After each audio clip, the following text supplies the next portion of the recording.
நீங்கள் முன்னாடி பாடுறீங்களோ பின்னாடி பாடுறீங்களோ எதுக்காக பாடுறீங்க? இப்போ நாங்கள் 10 வருஷத்துக்கு முன்னாடி வேற ஒரு மதத்துக்கு எதிராக வந்து யாரோ ஒருத்தவங்க சொல்லிட்டாங்கங்க, அந்த வீடியோவை எடுத்து ஒருத்தவங்க போடுறாங்கன்னு கைது பண்ணீங்களா இல்லையா? நீங்கள் எதற்காக வந்து மதத்துக்களுக்குள்ள பிரச்சனை வரக்கூடாதுன்னு சொல்கிறீங்கல்ல?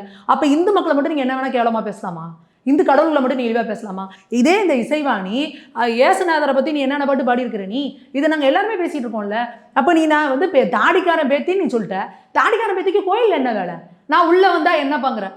கடவுள் நம்பிக்கை இருக்கிறவனுக்கு மட்டும்தான் கோயிலுக்குள்ள வேலை. எங்கள் கோவில் வந்து மியூசியம் கிடையாது, அங்கேருந்து இப்படி சுற்றி பார்த்துட்டு போகிறது கிடையாது. அது வந்து அங்கே கடவுள் உள்ள உயிரோடு இருக்கிறார் அப்படின்னு நம்புகிற இடம். நாங்கள் கடவுள் நம்பிக்கை இல்லாதவனுக்கு கோயிலுக்குள்ள வேலையே கிடையாது, அங்கே நீங்கள் வரக்கூடாது. அடுத்தது இவங்க பேசுகிறாங்க, அந்த பாட்டு எவ்வளோ ஒரு கேவலமான வார்த்தைகள் இதை வச்சுட்டு, தீட்டான துப்பட்டா மூஞ்சில கரு துப்பட்டா அப்படின்னா என்ன மாதிரியான வார்த்தைகள் இது? நீ ஒரு நாகரிகமான பெண் தானே? நீ ஒரு தீட்டான துப்பட்டாவை போட்டுக்கிட்டு நீ முதல்ல வெளியில் வருவியா வீட்டை விட்டு? நீ வந்து மிருகத்துக்கு போயிட்டு இருக்கிறியா? திரும்ப நீ வந்து கற்கால மனுஷியா போயிட்டு இருக்கியா? கற்கால மனுஷியா இருந்து லட்சக்கணக்கான வருடங்கள் பரிணாம வளர்ச்சியில தானே நீ இந்த மாதிரி நம்ம வந்து நாகரிகம்னு உட்காந்துருக்கோம். அப்புறம் திரும்ப நீ நான் போய் அதே தான் பண்ணுவேன், நான் எத்தனை பேர் கூட வேணா எனக்கு பிடிச்சவங்க கூட இருப்பேன், எனக்கு எப்படி வேணாலும் நான் இருப்பேன். இந்த பெரியார் வந்து நாங்கள் நிர்வாணம் இதுன்னு சொல்லி நாங்கள் ட்ரெஸ் எல்லாம் போட மாட்டோம், அம்மனமாக இருப்போன்றது, பெண்களை கர்ப்பப்பையை எடுத்து போடுறது, என்னது இது? முழுக்க இத்தனை லட்சம் ஆண்டுகளாக ஒரு மனிதனோட இதையே வந்து நீங்கள் வந்து திரும்ப நீங்கள் எல்லாத்தையும் ரிவர்ஸில் கொண்டு போவேன் அப்படின்னா இதுக்கு பேர் பகுத்தறிவா? இதுக்கு பேர் பைத்தியகாரத்தம். அப்போது நீங்கள் வந்து இந்த நீலம் பண்பாட்டு மையத்தில் தான் இந்த இசைவாணி பாடுறாங்க. அப்பேற்பட்ட பெரிய பெண்ணிய போராளியாக இருக்கிற இசைவாணி என்ன பாடிருக்கணும்னா, அங்கே எய்தாப்பில் உட்காந்துருக்காருல பாருந்துட்டு அவரை பார்த்து கேட்டிருக்கணும், ஏண்டா பெண்ணியம்ங்கிறது என்ன? உன்னை நம்பி வர ஒரு பொண்ணை நீ கடைசி வரைக்கும் வச்சு காப்பாற்றணும்னு சொல்கிற இந்துத்துவவாதி இருக்கான்ல, அவன்லாம் பிற்போக்குவாதியம், பெண்ணியத்துக்கு எதிரானவனும். ஆனால் உன் பொண்ணு ஒரு நம்பி ஒரு பொண்ணை கூட்டிகிட்டு வந்துட்டேன்னு வச்சுக்கடா, முதல்ல நீ மேட்டரை முடிச்சிரு அப்படின்னு ஒரு படம் எடுக்கிறான் பாருங்க, அந்த கேவலவாதி வந்து பெண்ணிய புரட்சியாளனா. அப்போ உனக்கு வேற வழியே கிடையாது, அவன் உங்ககிட்ட தான் இருப்பா கண்ட்ரோலா. இந்த மாதிரி கேவலம் பாப்பா யார் மூஞ்சில காரி துப்பணும் இசைவாணி? இந்துத்துவவாதி மேலையா? ஐயப்ப பக்தர்கள் மேலையா? ஐயப்ப பக்தர்கள் மாலை போட்டால் வீட்டில் இருக்க பொண்டாடி கூட சாமின்னு தான் கூப்பிடுவாங்க. யாருக்கு நீங்கள் வந்து எங்களுக்கு கலாச்சாரத்தை சொல்லிக் கொடுக்குறீங்க, பெண்ணியத்தை சொல்லிக் கொடுக்குறீங்க? நீங்கள் என்ன எங்களுக்கு சொல்லிக் கொடுக்க வேண்டி கிடக்கு? நீங்கள் இங்கே இந்து மதத்தில் இருக்கிற பெண்ணிய சுதந்திரத்தையோ இந்து மதத்தில் பெண்களுக்கான உரிமையோ இங்கே யாருமே சொல்லிக் கொடுக்கணும் அவசியமே கிடையாது. ஆல்ரெடி அங்கே அபண்டண்டாக சர்ப்ளஸாக இருக்குது. நடுவில் படையெடுப்புகள், அந்நிய படையெடுப்புகள் இங்கே வர்றப்போ அவங்ககிட்டேருந்து பெண்களை பாதுகாக்கணும் அப்படிங்கிறதுக்காக தான் பெண்களை பின்னாடி வச்சாங்க. இப்போ இன்னைக்கு எல்லாமே நிலைமை மாறிட்டு இருக்கப்ப திரும்ப அவங்க தன்னால் அதை மீட்டு எடுத்துட்டு இருக்காங்க. இன்னைக்கு சொல்லிட்டு இருக்காங்க பெண்கள் எல்லாம் கட்டுப்பட்டியாக உள்ளே இருக்கிறாங்க, அதனால தான் நாங்கள் ஹாப்பி ஸ்ட்ரீட்னு கொண்டு வரோம். தெரியல நீங்கள் என்ன ஹாப்பி ஸ்ட்ரீட் கொண்டு வருது? ஹாப்பி ஸ்ட்ரீட் எங்களுக்கு இங்கே ஆயிரக்கணக்கான வருஷமாக நாங்கள் பண்ணிட்டு இருக்கிறோம். மார்கழி மாதம்னா நாங்கள் தெருவில் பெண்கள்லேருந்து எல்லாரும் தானே பஜனை பாடிட்டு தெருவில் வரோம், அது ஹாப்பி ஸ்ட்ரீட் இல்லையா? கடவுளை வந்து ஊர்வலம் எடுத்துகிட்டு வந்தால் எல்லா பெண்களும் கோலாட்டம் ஆடிக்கிட்டு கும்மி அடிச்சுட்டு தெருவில் தானே ரோட்டில் ஆடிட்டு வந்தாங்க பெண்கள்லாம். இந்து மதத்தில் மட்டும்தான் பெண்கள் சர்வ அலங்காரம் பண்ணிக்கிட்டு சுதந்திரமாக வந்து வெளியில் நிற்க முடியும். 100 ஆண்கள் இருந்தாலும் அந்த இடத்துல வந்து ஒரு பெண் நான் மூஞ்சியை மறைச்சிக்குவேன், என் உடம்ப மறைச்சிக்குவேன் அப்படிலாம் கிடையாது. எனக்கு எப்படி பிடிக்குதோ அப்படி அலங்காரம் பண்ணிட்டு நான் வந்து நிற்கிறதுக்கான முழு சுதந்திரத்தை இந்து மதம் மட்டும்தான் கொடுக்குது. வேற எந்த மதம் கொடுக்குது சொல்லுங்க? நீங்கள் காலத்தில் காதல எதுவும் போடாத, நீ இப்படி இரு, இல்லை உன்னை முழுசா மூடிக்கோ, இப்படி சொல்றதா? இல்லை இந்து மதம் நீ உனக்கு எப்படி பிடிக்குதோ நீ அலங்காரம் பண்ணிட்டு வந்து எல்லாத்துக்கு முன்னாடி நில்லுன்னு சொல்ற? நீங்கள் பாருங்க, ஒரு கல்யாண வீட்டுக்கு போனால் கூட ஆம்பளைங்க எத்தனை நகை போட்டிருப்பாங்க, பெண்கள் தான் முழுக்க என்ன எனக்கு பிடிச்சிருக்கோ நான் முழுக்க அலங்காரம் பண்ணிட்டு வந்து நிற்பேன். இவங்களோட பார்வை அப்படின்னா இன்னொருத்தையும் முன்னாடி இப்படி பார்த்துருவானோ அப்படி கூட கிடையாது. எங்கள் வீட்டு பொண்ணு அப்படின்னா மகாலட்சுமி மாதிரி இருக்கணும், அவங்களுக்கு என்ன பிடிக்குதோ அந்த மாதிரி சர்வ வந்து சுதந்திரமும் கொடுத்தது இந்து மதம் தான். நீங்கள் என்ன இந்து மதத்துக்கு வந்து சொல்லி கொடுத்தேன்னு சொல்கிறதுக்கு என்ன அர்த்தம் இருக்குது? அப்போ நீங்கள் போகிற போக்கில் வந்து பேசிட்டு போவீங்க எங்கள் கடவுள் எல்லாம், அப்போ உங்களை நாங்கள் கேள்வி கேட்கக்கூடாதா? இன்னி வரைக்கும் என் நடவடிக்கை எடுக்காமல் இருக்கீங்க, ஏங்க தனிப்படை அமைக்கல, எங்கே போய் ஒளிஞ்சு கிடக்குறாங்க அவங்க?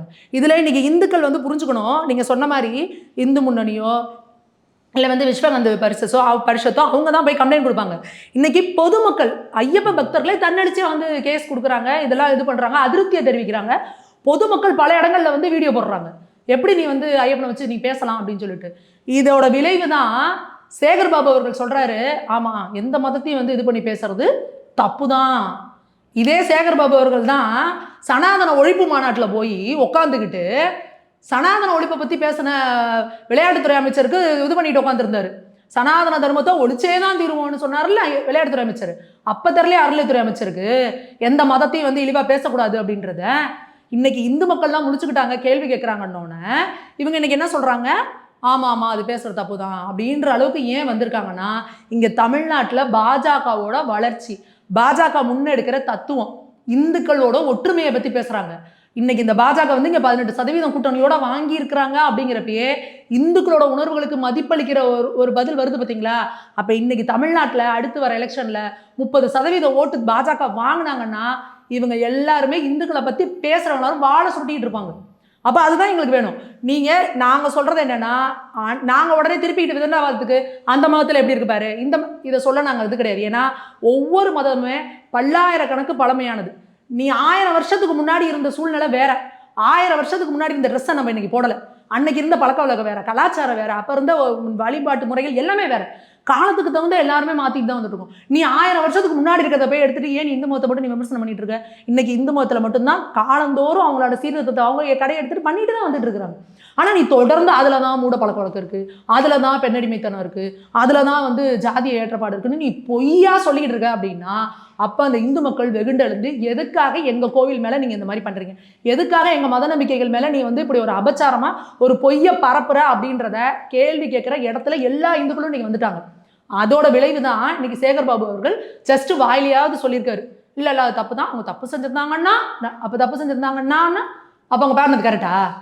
அப்போ இன்னைக்கு எதிரில் இன்னைக்கு ஒரு பாட்டை விட்டாங்கல்ல, ஐஎம் சாரி சொரியானேன்னு, அப்போ நீங்கள் மூஞ்சை கொண்டு எங்கே வச்சுப்பீங்க? இந்த இதில் இருக்க மாதிரி நடுவில் ஏண்டா உங்கள் சண்டையில் ஏண்டா என்ன எழுத்து போட்டு அடிக்கிறீங்க அப்படிங்கிற மாதிரி நீ தேவையில்லாமல் தாடிக்காரன் பேத்தின்னு ஒரு வாயை உள்ள போக அவங்க கடைசியில் அங்கே ஈவேராவோட வண்டவாளத்தெல்லாம் தண்டவாளத்தில் ஏற்றி அவங்க ஒரு பாட்டை போடுறாங்க. இதுதான் நீங்கள் சமூக நல்லிணக்கம் நீங்கள் பண்ணுறதா? இதுதான் திமுக அரசோட இதான் உங்களோட இதில் என்ன பண்ணிட்டு இருக்கிறீங்க?